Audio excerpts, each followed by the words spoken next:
नमस्कार। यह डिक्टेशन 80 शब्द प्रति मिनट की गति से स्टार्ट की जा रही है। 1 2 3 यस स्टार्ट। अध्यक्ष महोदय, राष्ट्रीय शिक्षा तथा अन्य भाषाओं के प्रश्नों पर मैं इस समय चर्चा नहीं करना चाहता। इन दोनों विषयों पर चर्चा भाषा विधेयक के आने पर की जाएगी। इस समय मैं यह चाहता हूँ कि पहले इस बात पर विचार करें कि शिक्षा का माध्यम कौन सी भाषा हो। मेरे विचार से मैं शिक्षा के हित में इस बात की अत्यंत आवश्यकता समझता हूँ कि अपने देश में मातृभाषा को, या जिसको हम अपने देश की राष्ट्रभाषा कहते हैं, उसको शिक्षा का माध्यम बनाया जाए। उच्चतम शिक्षा का माध्यम भी मातृभाषा होनी चाहिए। इसमें पाठ्य पुस्तकों की कठिनाई हो सकती है, लेकिन यह कहना है कि जब तक पाठ्य पुस्तकें ना बन जाएं, तब तक मातृभाषा को शिक्षा का माध्यम ना बनाया जाए, यह गलत तर्क होगा। यह तर्क अपनाया गया तो हम कभी भी मातृभाषा को शिक्षा का माध्यम नहीं बना पाएंगे।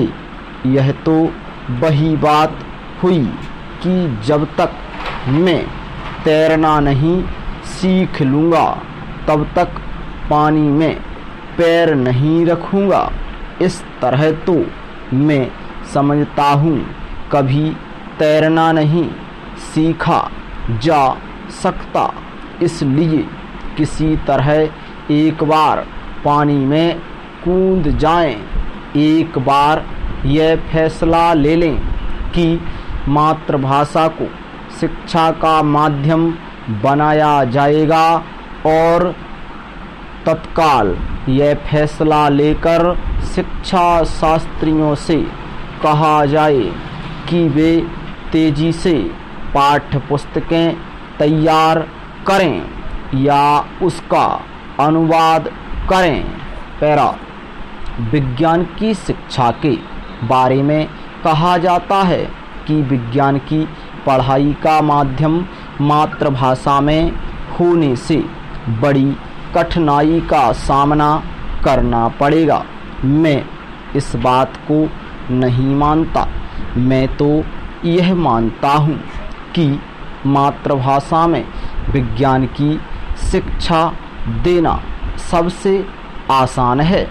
समाज शास्त्र की शिक्षा को मातृभाषा के माध्यम से सिखाने में शायद कुछ समय लगे, उसकी पाठ्य पुस्तकें बनने में शायद कुछ समय लगे, लेकिन विज्ञान की पढ़ाई के बारे में यह बात नहीं कही जा सकती।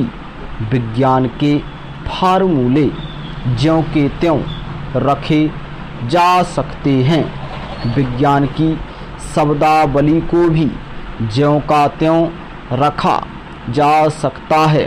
केवल उन्हें मातृभाषा में समझाना है।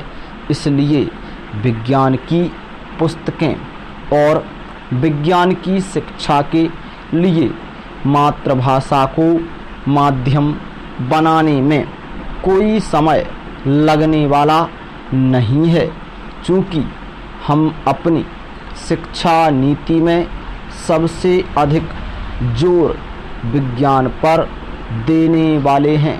इसलिए मैं समझता हूँ कि यह सबसे अच्छा कार्य होगा यदि हम मातृभाषा को शिक्षा के माध्यम के रूप में स्वीकार कर लें।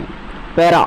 अध्यक्ष महोदय, हमारे शिक्षा आयोग की रिपोर्ट में एक बात और बहुत अच्छी कही गई है और वह यह है कि हमें अपनी शिक्षा में विज्ञान को अधिक महत्व देना होगा। आज की दुनिया में यदि हम तेजी से प्रगति करना चाहते हैं तो इसमें कोई शक नहीं है कि विज्ञान की शिक्षा पर सबसे अधिक जोर दिया जाना चाहिए। लेकिन इसके साथ साथ श्रीमान मैं यह भी निवेदन करना चाहूँगा कि विज्ञान की शिक्षा के साथ साथ हमें अपने बच्चों की अन्य विषयों की शिक्षा पर भी महत्व देना चाहिए। स्टॉप।